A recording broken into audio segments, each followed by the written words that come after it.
For 1,000 years, kings and queens of Europe had absolute power. But absolute power corrupts absolutely.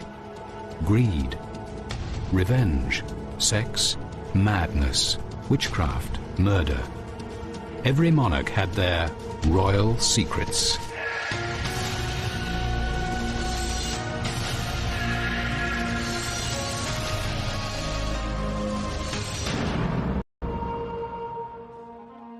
Throughout history, kings have the power to pick lovers on a whim. Female royals also enjoyed the same power. But unfortunately for their men, Russian Tsarina Catherine the Great and French Queen Marguerite of Valois both bestowed upon their lovers the kiss of death.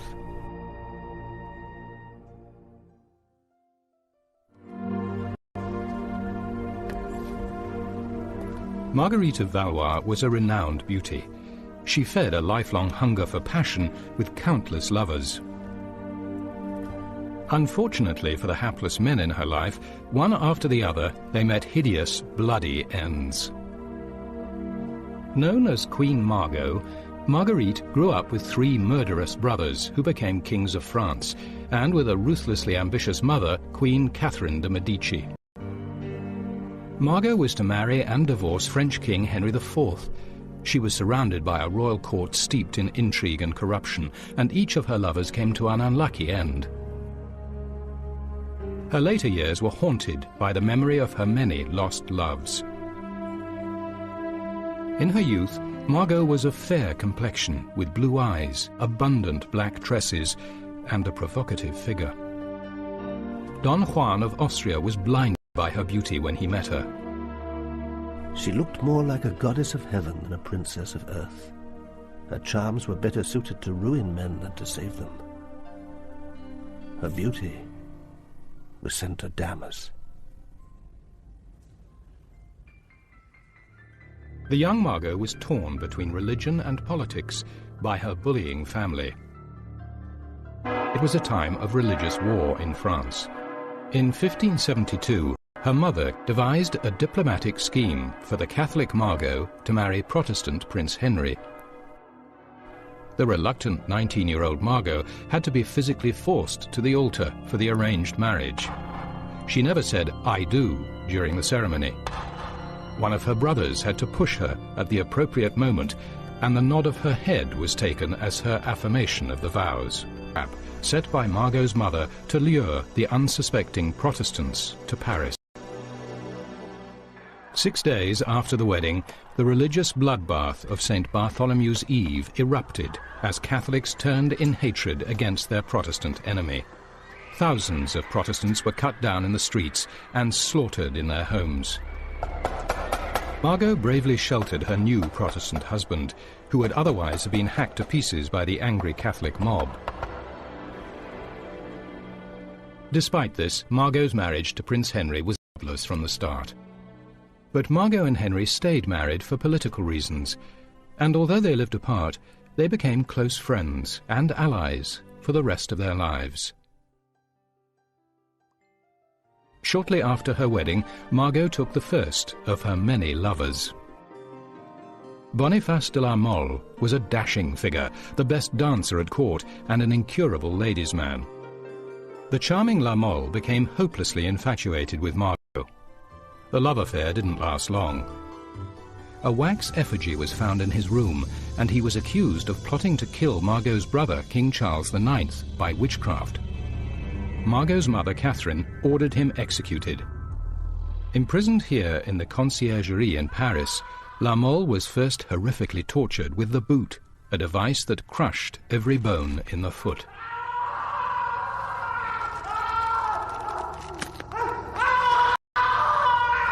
Margot's lover was then beheaded and quartered in the Place de Grève.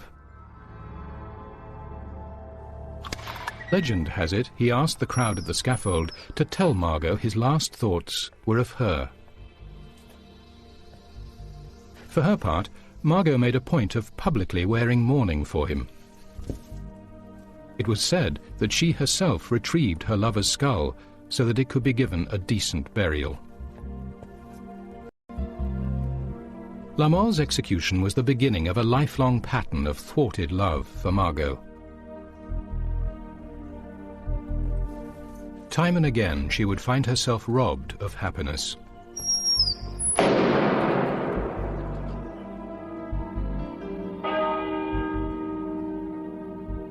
Margot's brother Charles IX died soon afterwards, to be succeeded by her next brother Henry III. He was to brutally bully and rule her life for years. When she took a new lover, Margot's reputation as a loose woman was confirmed. Rumours circulated at court that she had been found in a compromising position with a young noble, Jacques de Harlay. And it was even said that she had an affair with a Duke d'Alençon, her youngest. The vicious court gossip swirling around his sister, Margot's brother King Henry decided to discipline his errant sister. Henry asked Margot to be his hostess at a ball held in the Louvre. At the height of the party, he falsely accused her of having a child by de Harlay. The king went on to list all her liaisons in intimate detail and ordered her to deliver the court from her contagious presence. Jacques de Harlay prudently decided a relationship with Margot was too dangerous and deserted her. Early the next morning, disgraced and furious, Margot fled Paris into exile. Even as she was making her escape, she was followed and humiliated by a group of men sent by her brother the king.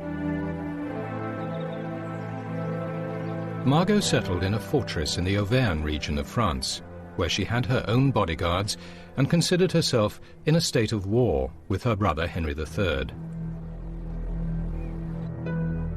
Margot's jinx in love followed her. She fell seriously ill and was nursed back from the brink of death by the son of the local apothecary. He fell hopelessly in love with her. But one of Margot's bodyguards was desperately in love with her too.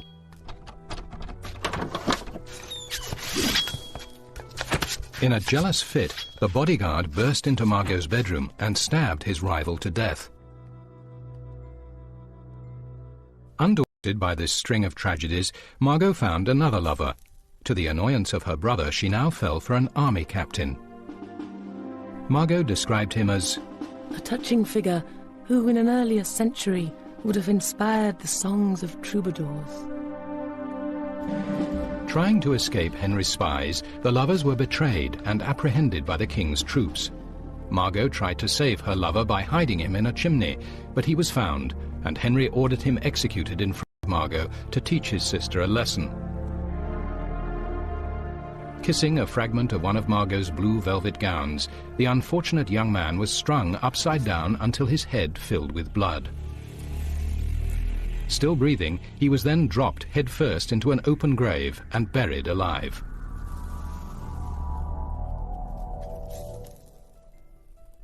Margot was finally released from her royal brother's brutal meddling when he was assassinated in 1589.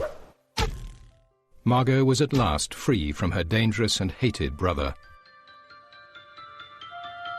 Margot's estranged husband now became Henry IV. Middle-aged and still without an heir again, he would have to divorce Margot.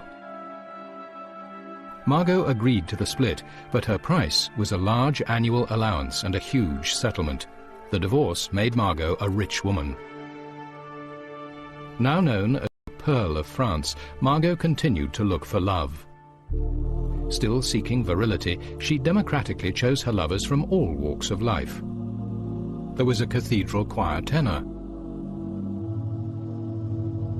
the son of a local carpenter, a shepherd, a valet de chambre, and even a strolling musician. Margot eventually persuaded King Henry to let her leave the provinces and return to Paris, but she was a parody of her former self. Now, in her 50s, Margot still insisted on dressing in the style and fashions of her youth. She had grown very fat and wore a great deal of makeup. She had lost her glossy, abundant dark hair and wore huge blonde wigs, half a foot higher than the current fashion. For a constant supply of hair, blonde footmen were kept at hand to be shorn whenever she needed a new wig. Margot's unlucky affairs continued to cost her hapless lovers their lives.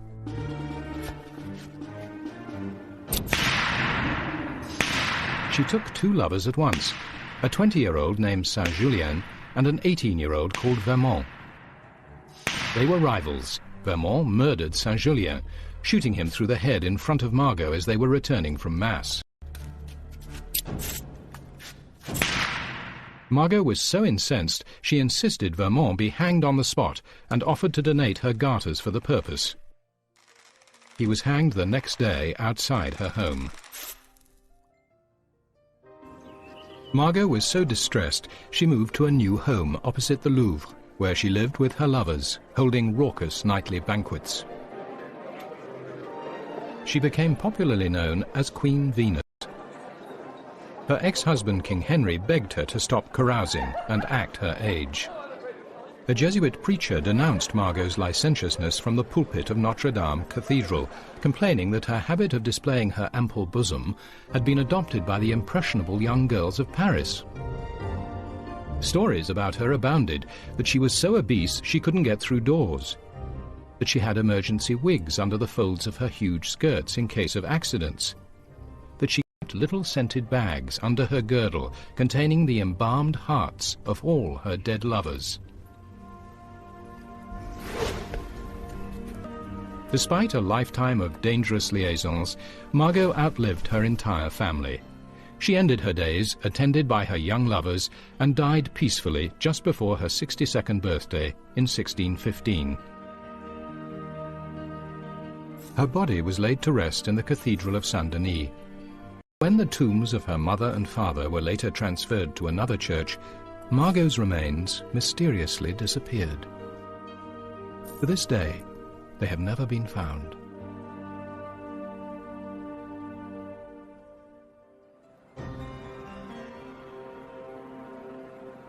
"200 years later, in Russia, another royal proved to have the kiss of death.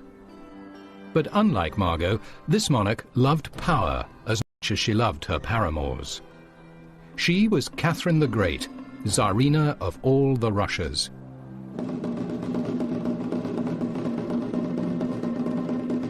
The year was 1745, and Catherine was married to Peter III, heir to the Russian throne. Peter was the commander of one of Europe's greatest armies and fought many great battles, all of them in his head. Peter loved to play with his toy soldiers. He drilled and maneuvered regiment upon regiment in every room of his palace at Peterhof, for Peter had the mind of a child. Peter liked to occupy himself with weighty matters, such as the case of the nibbled guardsman. In one incident, Peter caught a large rat, which he believed had eaten some of his toy soldiers. The rat was formally court-martialed and summarily executed, its body left suspended on a toy gallows as a lesson to other rats who might want to attack the royal regiments.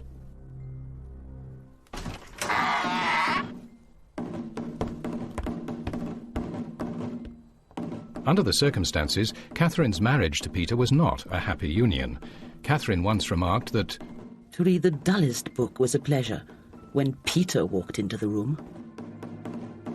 The couple's bedroom was not a place for love, but a stage for Peter's toy army. The childlike Peter neglected his young wife, who remained a virgin for years after their marriage. The weak, unstable Tsar was completely under the control of his aunt, the Empress Elizabeth. And Peter had failed in his main duty, to sire an heir. With no interest in having sex with Catherine, the chance of fulfilling the task was remote. The Empress Elizabeth suggested fade into the background after the birth, allowing Peter to take the credit. At a masked ball in the autumn of 1753, Catherine met Sergei Salchukov, a dashing young officer in the Imperial Guard. Catherine was still a shy, unhappily married virgin. Sergei was married to a dull lady-in-waiting who knitted sweaters for Catherine's pet poodle. Catherine thought Sergei as handsome as the dawn, and her passion for him blossomed. To avoid the prying eyes of vicious court gossips, Catherine and her lover resorted to secrecy and took great risks to meet.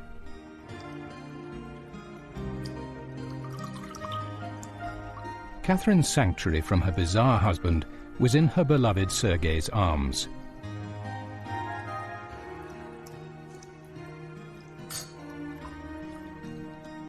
But that was about to end. Catherine became pregnant. With that news, Sergei was removed from court, his duty done. When she gave birth to a son, the baby was taken from her and sent to the Empress Elizabeth to be raised as the future heir to the Russian throne. Catherine was alone once more.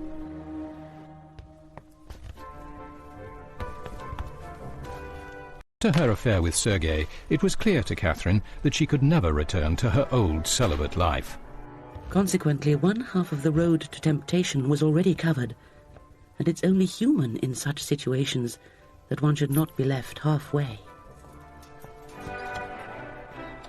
Catherine soon took another lover, Grigory Grigorievich Orlov. Dashing, dangerous and exciting, he was notorious for his wild lifestyle. Catherine could not resist him. She grew to enjoy the danger of their secret liaisons, even disguising herself and slipping past palace guards to make each secret rendezvous.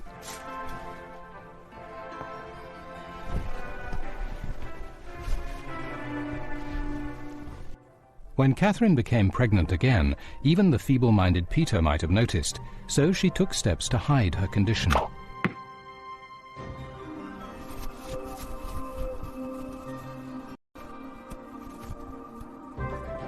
Her pregnancy was disguised under large hooped skirts.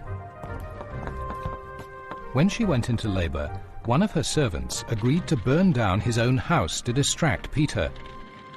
Unable to resist a good fire, Peter rushed to watch the flames, leaving Catherine to have Orlov's child in privacy. In all, Catherine had 3 children by Orlov, and Peter was proclaimed Tsar of all the Russias. Peter's sexuality awakened when he took a mistress and fell in love. He took steps to divorce Catherine and banish her to a convent. She had to take action. Aided by Catherine, Grigory Orlov and his brother Alexei fomented resistance to Tsar Peter. Many army officers were only too willing to see the mad and inept ruler deposed. On the 28th of June, Catherine seized her chance. With her husband Tsar Peter away from St. Petersburg and the city empty of guards, Catherine urged her lover Orlov to take action. Willing to do anything for his beloved Catherine, within hours Orlov had his rebel forces marching to St. Petersburg. Before Peter even knew of the coup, Catherine had placed the imperial crown on her own head in Kazan Cathedral. The army acclaimed her as the new Russian ruler. As the news spread, more and more nobles rallied behind her. Peter III's short reign was over.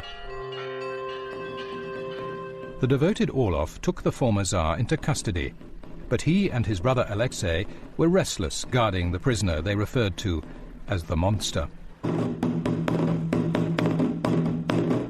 Alexei wrote to Catherine, "Our monster has fallen very sick and has had an unexpected attack of colic. I'm afraid that he might die tonight, and fear still more that he may live. The first fear I have because he chatters pure nonsense and that amuses us. And the second fear because he really is dangerous for all of us, often speaking as if he were still Tsar." Fortunately for the Orlov brothers, Tsar Peter recovered, but mysteriously their royal prisoner then fell ill once again, almost certainly due to poisoning. To be sure the former Tsar wouldn't recover, the Orlovs beat him to death. With Peter safely out of the way, Catherine showered her lover with titles and gave him vast estates. As Tsarina, Catherine now held immense power. But her lover Orlov, the man who engineered her rise, would not remain in her affections for long. growing arrogance and lust for power were becoming excessive. As he became more demanding, Catherine began to lose interest, and her attention turned elsewhere. Empowered by her freedom and position, Catherine the Great took on a series of lovers, all handsome, all young, and all soldiers. The desperate gifts in the world, the gem that would become known as the Orloff diamond. This huge stone weighed nearly 200 carats and was said to have been the eye of an idol in a temple in India. Orloff, in an unashamed display of the wealth Catherine had showered on him, gave her the diamond. Catherine took the gift, but refused to take him back as a lover. He had made an expensive mistake.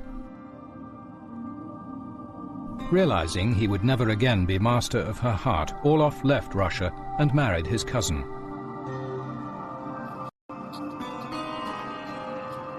Grigory Orloff died in 1783. In the end, he went insane, obsessed and haunted by the part he played in the murder of Tsar Peter.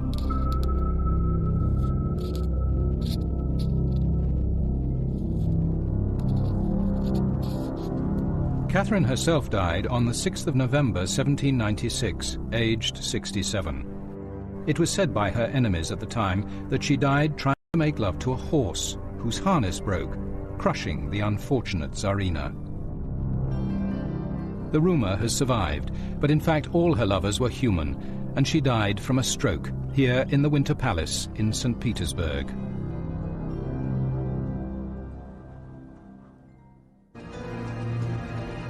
Catherine the Great used her passions to secure a throne. Queen Margot bedded any man she wanted. Both loved an army of unlucky men who unwittingly suffered the kiss of death.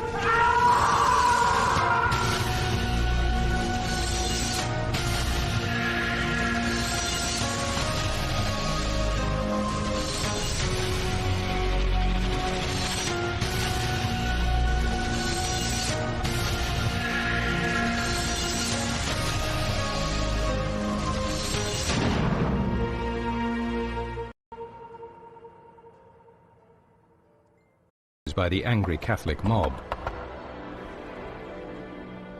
Despite this, Margot's marriage to Prince Henry was jobless from the start. But Margot and Henry stayed married for political reasons, and although they lived apart, they became close friends and allies for the rest of their lives. Shortly after her wedding, Margot took the first of her many lovers. Boniface de la Mole was a dashing figure, the best dancer at court, and an incurable ladies' man. The charming La Mole became hopelessly infatuated with Margot. The love affair didn't last long. A wax effigy was found in his room, and he was accused of plotting to kill Margot's brother, King Charles IX, by witchcraft. Margot's mother, Catherine, ordered him executed. Imprisoned here in the Conciergerie in Paris, La Mole was first horrifically tortured with the boot, a device that crushed